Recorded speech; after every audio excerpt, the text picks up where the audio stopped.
केवळ त्यांच्या मनासारखं झालं नाही, त्यांना मंत्रिपद मिळालं नाही म्हणून उद्धव ठाकरे वाईट, ही जी काही भूमिका आहे आणि मनासारखं होत नाही तर पक्ष वाईट.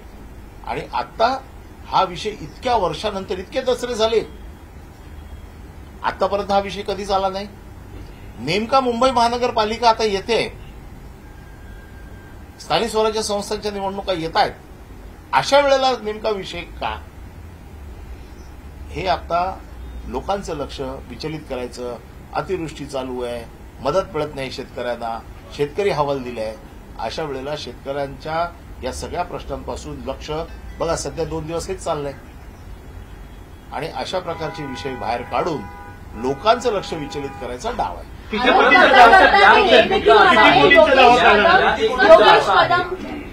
किती कोटींचा दावा तुम्ही रामदास कदम यांच्यावरती करणार? तुम्ही किती कोटींचा दावा? नाही, त्याची तर तशी मार्केटमध्ये काहीच व्हॅल्यू नाहीये. जो भाडं खाऊन पैसे कमवतो त्याच्यावरती कोटीचा दावा करण्याची त्याची लायकी नाहीये. अवे भाड्याचे पैसे त्याच्याकडे, उद्या दलालीचे पैसे ज्या माणसाकडे आहेत ते शेतकरी पण घेणार नाहीत, परंतु जी काही कोर्ट शिक्षा सुनवेल आणि कोर्ट त्याचं मूल्यमापन करेल, आम्ही कोर्टावर सोडून देऊ, कारण आमच्या लेखी त्यांची किंमत शून्य आहे. कारण जे दलालीचे पैसे खातात अशा लोकांकडनं आम्ही तरी पैशाची अपेक्षा करत नाही, पण कोर्टाने जो काय दंड लावेल त्याला, त्या दंडाचे पैसे शेतकऱ्यांना जाऊ देतो. आम्ही त्याची किंमत सांगणार नाही, कारण आमच्या लेखी त्याची किंमत शून्य आहे. नाही, पण परब साहेब, यात एक मुद्दा असा होतो की बाळासाहेबांच्या मृत्यूपत्राविषयी अनेकदा संशय उपस्थित केला जातो. यापूर्वी खुद्द उद्धव ठाकरेंचे मोठे बंधू जयदेव यांनी या मृत्यूपत्राला कोर्टात चॅलेंज केलं होतं. त्या प्रकरणात मग नंतर काय सेटलमेंट झालं, कारण काय पुढे ते प्रकरण गेलंच नाही. काही वेळा सुनावणी झाल्यानंतर त्यातल्या सगळ्या बातम्या निघून गेल्या. आता रामदास कदम या विलवर प्रश्न उपस्थित करतात, तुम्ही ट्रस्टी आहात, तर असं का हे मृत्यूपत्र संशयाच्या घेऱ्यात येते? बाळासाहेबांचं मृत्यूपत्र मी बनवलेलं आहे, मी त्याचा ट्रस्टी आहे. माझं आव्हान आहे, जयदेव ठाकरे यांनी कोर्टात त्याला आव्हान दिलं, त्या आव्हानामध्ये जवळजवळ 5-6 वर्ष त्यांनी केस चालवली. जेव्हा त्यांच्या लक्षात आलं की याच्यात काहीच होत नाहीये, त्यावेळेला त्यांनी आपला दावा मागे घेतला. आजही रामदास कदम यांना शंका आहे ना, त्यांनी कोर्टात जावं. माझं आव्हान आहे, मृत्यूपत्राबद्दल कोणाला शंका असेल तर त्याला कोर्ट आहे, कोर्टातनं न्याय मिळू शकतो, दाद मागू शकतो. आणि आजही माझं आव्हान आहे ना, ज्याला कोणाला मृत्यूपत्राबद्दल शंका आहे त्यांनी कोर्टात जाऊन विचारावं. कोर्टाने हे मान्य केलेलं आहे, कोर्टात या सगळ्या प्रोसिडिंगमध्ये आलेलं आहे. आणि बाळासाहेब होते ते, बाळासाहेबांनी कुठली गोष्ट इतकी सोपी ठेवली नव्हती, त्यांना प्रत्येक गोष्ट बरोबर माहीत होतं. त्यांनी जे मृत्यूपत्र बनवलं ते इतक्या तज्ज्ञ लोकांशी चर्चा करून, त्याच्यातली बरोबर माहिती घेऊन, त्याच्यातल्या कायदेशीर बाबींचा अभ्यास करून त्यांनी त्यांचं मृत्यूपत्र बनवलं होतं. त्यामुळे मला ह्या सगळ्या गोष्टी माहिती आहेत आणि म्हणून मी आज तुमच्या समोर आलेलो आहे. खरं म्हणजे या गोष्टीचं बाळासाहेबांसारख्या दैवताच्या मृत्यूबद्दल शंका उपस्थित करून खरं आम्हाला त्याची उत्तर द्यायची गरज नव्हती, परंतु अशा नीच माणसाला कोर्टात खेचून कोर्टाच्या समोर उघडं नागडं पाडण्याची जबाबदारी माझी आहे. आणि त्याचा जो काही पुत्र जे काही दिवे लावतोय त्याने आपल्या बापाच्या 1993च्या कृत्याची देखील चौकशी करावी, अशी मागणी आज तुमच्या माध्यमातून मी करतोय. जर रामदास कदम नार्कोटेक्सची मागणी करत असतील तर मी देखील नार्कोटेक्सची मागणी करतोय. दोन्ही घटनांची, बाळासाहेबांची जी काही ठसे घेतलेली आहेत त्याची देखील नार्कोटेक्स करा आणि त्याचबरोबर 1993ला ज्योती रामदास कदम यांनी जे काही आत्महत्येचा प्रयत्न केला, जाळून घेतलं का जाळलं याची देखील चौकशी करा. गृहराज्यमंत्री योगेश कदम, तुम्ही या राज्याचे गृहराज्यमंत्री आहात, तुम्हाला अधिकार आहे, तुम्ही देखील चौकशीचे आदेश देऊ शकता. बोलले की योगेश कदम माझ्या मुलाच्या मागे तुम्ही लागलात, माझ्या मुलाचं मंत्रीपद जाण्याची वाट तुम्ही बघाल, हे ते बोलता बोलता बोलून गेले. तुम्ही वारंवार अहो, अशी पोरींना नाचवून जो मंत्री पैसे खातोय त्याला नैतिक अधिकार आहे का मंत्रिपदावर राहण्याचा? सोडा, मुख्यमंत्री त्याला वाचवतातच आहेत, परंतु दलालीचे पैसे जे लोक खातायत आणि जे लोकांना सल्ले देत आहेत, ज्या राज्याचा गृहराज्यमंत्री स्वतःच्या आईच्या नावाने डान्स बार चालवतो, अहो नैतिक लाज असायला पाहिजे. नैतिक लाजेने तरी कमीत कमी राजीनामा द्यायला पाहिजे होता. आणि ज्या बारवरती वारंवार रेड होते तरी देखील हे लोक सुधरत नाहीत. म्हणजे यांना भाडगिरीचे पैसे खायची सवय लागली आहे.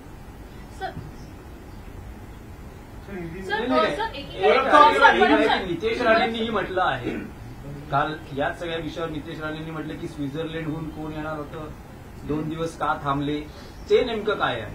नितेश राणेंनी कोण येणार स्वित्झर्लंडवरनं त्याची माहिती द्यावी ना. त्याचे कोण पाहुणे आहेत का स्वित्झर्लंडमध्ये जे येणार होते? त्याचे कोण नातेवाईक त्याला माहिती आहेत का की कोण येणार होते? माझं म्हणणं असं आहे की या प्रकरणात ज्याला माहिती आहे त्याने कोर्टात यावं, सांगावं, त्याने विरोधात जाऊन दाखल करावं आणि कायदेशीर मार्गाने ही माहिती घ्यावी ना.